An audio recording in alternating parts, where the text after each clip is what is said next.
இப்போ இவ்வளவு கசமசம் நடந்துகிட்டு இருக்கு. சென்சார் போர்டு குறைஞ்சபட்சம் 20 நாட்கள் எடுத்துக்கொள்ளலாம் தணிக்கை சான்றிதழ் தருவதற்கு.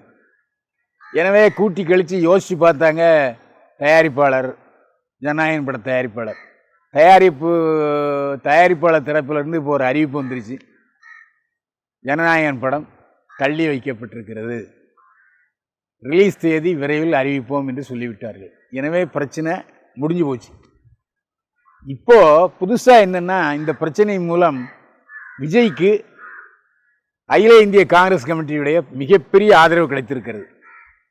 மாணிக்கம் தாக்கூர் எம்பி, ஜோதிமணி எம்பி, அப்புறம் காங்கிரஸ் மேலிட பொறுப்பாளர்கள் எல்லாம் வந்து விஜய்க்கு தோளோடு தோள் நின்று பிஜேபி அரசினுடைய கொடுமை, நீங்கள் விஜய் தமிழ்நாடு வெற்றி கழக தலைவர் மீது நீங்கள் போர் தொடுக்கலாம், படத்து மேலே என்னையா போர் தொடுக்கிறீங்கன்னெல்லாம் கண்டன குரல் எழுப்பியிருக்கிறார்கள்.